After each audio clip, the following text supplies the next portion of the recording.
नमस्कार दोस्तों, बहुत बहुत स्वागत है आपका अपने चैनल पर। दोस्तों, उत्तर प्रदेश पुलिस भर्ती 2024 की तैयारी करने वाले अभ्यर्थी इस वीडियो को ज़रूर देखें, क्योंकि इतिहास के प्रश्न पूछे जाते हैं। तो चलिए वीडियो को शुरू करते हैं। आप रेलवे है, एसएससी है, ठीक है, और जो है यूपी ट्रिपल एस सीपेट है, जहाँ जहाँ पर जो है इतिहास के सवाल आते हैं, प्रश्न आते हैं, तो वहाँ पर ये सब जगह इम्पोर्टेंट है ये वीडियो। तो चलिए वीडियो को शुरू करते हैं। प्राचीन भारत का जो इतिहास है उसमें से एक वंश है कुषाण वंश, और कुषाण वंश से प्रश्न जरूर पूछे जाते हैं। तो देखिए, इसमें पहला पॉइंट है, भारत में कुषाण वंश की स्थापना कुजुल कड़फिसिस ने 1515 जो है ईस्वी में की थी। ठीक है, 15 ईस्वी में की थी। कुजुल कड़फिसिस थे जो इस वंश की स्थापना किए थे। तो चीनी स्रोतों के अनुसार कुषाण चीन के पश्चिमोत्तर क्षेत्र के यू ची कबीले के थे। किस कबीले के थे? तो के यूची कबीले के थे। फिर आगे है, कुजुल कड़फिसिस ने काबुल और कश्मीर में हरमोयस को हराकर अपना राज्य स्थापित किया। किसे हराकर जो है राज्य स्थापित किया? हरमोयस। आगे है, कुजुल कड़फिसिस ने केवल तांबे के सिक्के चलाए थे। जो कुजुल कड़फिसिस था तो वो केवल जो है तांबे के सिक्के चलाया था। कुजुल कड़फिसिस के बाद विम कड़फिसिस राजा बना। तो 65 ईस्वी में राजा बना था ये। विम कड़फिसिस ने सोने एवं तांबे के सिक्के जारी किए थे। यद्यपि उसके ताम्र और चांदी के सिक्के भी मिले, तथापि स्वर्ण सिक्के की संख्या अधिक थी। यानी स्वर्ण जो मुद्राएं थीं उनको अधिक थे वे। भारत में सर्वप्रथम यूनानियों ने ही सोने के सिक्के जारी किए, जिनकी मात्रा कुषाण के शासन काल में बढ़ी थी। कुषाण शासकों में स्वर्ण एवं तांबे दोनों प्रकार के सिक्कों को प्रचलित किया था। ठीक है, प्रचलित किया था। विम कड़फिसिस ने महाराज, राजाधिराज और माहेश्वर एवं सर्वलोकेश्वर की उपाधि धारण की थी। तो याद रखना, महाराज है, राजाधिराज है, माहेश्वर है एवं सर्वलोकेश्वर की उपाधि धारण की थी। किसे? विम कड़फिसिस ने। विम कड़फिसिस के सिक्कों पर शिव, नंदी और त्रिशूल की आकृति खुदी हुई थी। ध्यान रखना, ये पॉइंट इंपॉर्टेंट है। विम कड़फिसिस शैव धर्म का मानता था, शैव धर्म को मानता था। और फिर कुषाण वंश का सबसे प्रतापी शासक कनिष्क था। कनिष्क था, ये सबसे प्रतापी राजा था। कनिष्क 78 ईस्वी में राजा बना। कनिष्क ने 78 ईस्वी में शक संवत शुरू किया था। शक संवत तो बहुत इंपॉर्टेंट ये पॉइंट है कि जो आपका जो है शक संवत था 78 ईसा पूर्व में शुरू हुआ था। तो किसने शुरू किया था? तो कनिष्क के द्वारा शुरू किया गया था। देखिए, यही आजकल भारत का राष्ट्रीय पंचांग है। राष्ट्रीय पंचांग यही माना जाता है, इसी से शुरुआत। कनिष्क की राजधानी पुरुषपुर पेशावर थी। पुरुषपुर पेशावर थी। कनिष्क की द्वितीय राजधानी मथुरा थी। मथुरा में थी द्वितीय राजधानी। कनिष्क ने पाटलिपुत्र के शासक को हराकर वहां से विद्वान अश्वघोष बुद्ध का भिक्षा पात्र एवं एक अनोखा मुर्गा साथ लाया था। अब देखिए, यहाँ पर कनिष्क ने कश्मीर विजय के बाद वहाँ कनिष्कपुर नगर बसाया था। कनिष्कपुर नगर बसाया था। कनिष्क की सबसे महत्वपूर्ण विजय चीन के यारकंद, खोतान और कासगर की विजय थी। ठीक है, तो ये पॉइंट भी इम्पोर्टेंट है। कनिष्क की सबसे महत्वपूर्ण विजय कौन सी थी? चीन के यारकंद थी, खोतान थी और कासगर थी, ये विजय थी। कुषाण राजा देवपुत्र की उपाधि धारण की थी, और जिसे चीनियों से ली थी ये। कनिष्क बौद्ध धर्म की महायान शाखा का अनुयायी था। तो अगर पूछा जाए कि कनिष्क बौद्ध धर्म की कौन सी शाखा का अनुयायी था, तो महायान था। चौथी बौद्ध संगीत में बौद्ध धर्म हीनयान तथा महायान नामक दो शाखाओं में बढ़ गया था। हीनयान और महायान दो शाखाओं में बढ़ गया था ये। आगे है, चौथी बौद्ध संगीत की में विभाषा शास्त्र पुस्तक लिखी गई थी। कनिष्क के सिक्के यूनानी एवं ईरानी भाषा में थी। मथुरा से प्राप्त कनिष्क की मूर्ति सैनिक वेशभूषा में है, सैनिक वेशभूषा में है ये।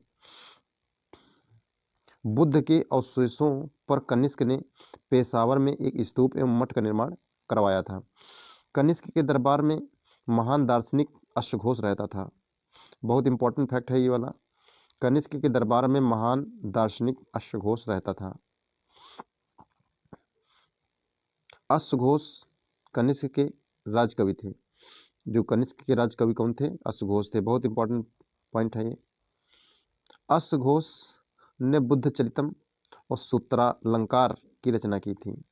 तो बुद्ध चरितम बहुत पूछी जाती है और ये सूत्रालंकार भी बहुत पूछी जाती है। ठीक, तो ये बहुत इंपॉर्टेंट पॉइंट है। कुषाण शासक कनिष्क के समकालीन नागार्जुन, अश्वघोष और वसुमित्र थे। नागार्जुन थे, अश्वघोष थे, वसुमित्र थे। इस समय कला की देखिए, इस समय कला की दो शैलियां मथुरा शैली और गंधार शैली प्रसिद्ध थी। गंधार शैली में निर्मित बुद्ध और बोधिसत्व मूर्तियां ही विशेष रूप से उल्लेखनीय हैं। मथुरा शैली में अनेक स्तूपों, विहारों और मूर्तियों का निर्माण किया गया है।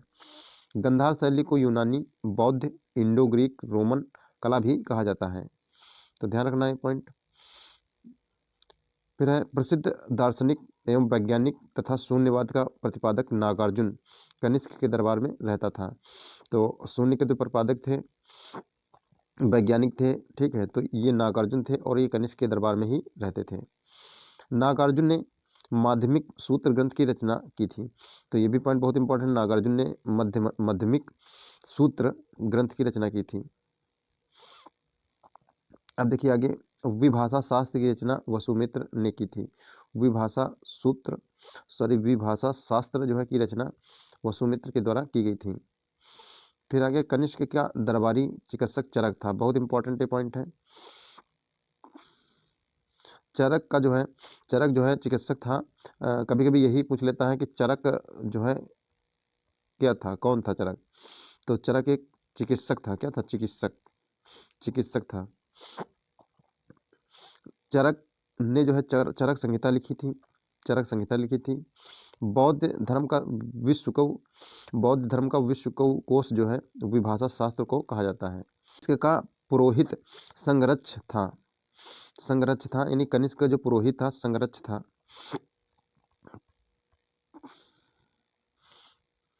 कनिष्क को बौद्ध धर्म में अश्वघोष ने दीक्षित किया। देखिए ये वाला पॉइंट, कनिष्क को बौद्ध धर्म में अश्वघोष ने दीक्षित किया था। अब देखिए ये वाला पॉइंट बहुत इंपॉर्टेंट है। भारत का आइंस्टीन नागार्जुन को कहा जाता है। कुषाण वंश का अंतिम शासक वासुदेव था। वासुदेव शैव मतानुयायी था। उसकी मुद्राओं पर शिव एवं नंदी की आकृतियां उत्कीर्ण मिलती हैं। तक्षशिला में सिरकप नगर की स्थापना कनिष्क ने की थी। सर्वाधिक शुद्ध सोने के सिक्के कुषाण ने चलवाए थे।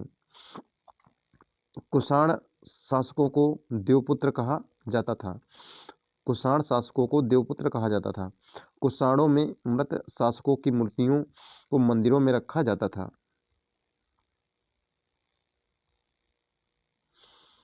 सेना में घुड़सवारी की दक्षता, सैनिक वेशभूषा, व्यूह रचना के क्षेत्र में कुषाणों ने भारत को नई जानकारियां दी। मथुरा से कनिष्क की एक सिर रहित मूर्ति मिली जिस पर महाराज राजाधिराज देवपुत्रों को कनिष्कों द्वारा अंकित किया गया है। अश्वघोष की रचनाओं की पांडुलिपियां मध्य एशिया के तुर्फान से मिली हैं। ये भी इम्पोर्टेंट पॉइंट। चीन से व्यापार करने के लिए रोम को कुषाणों से मधुर संबंध बनाने पड़े थे।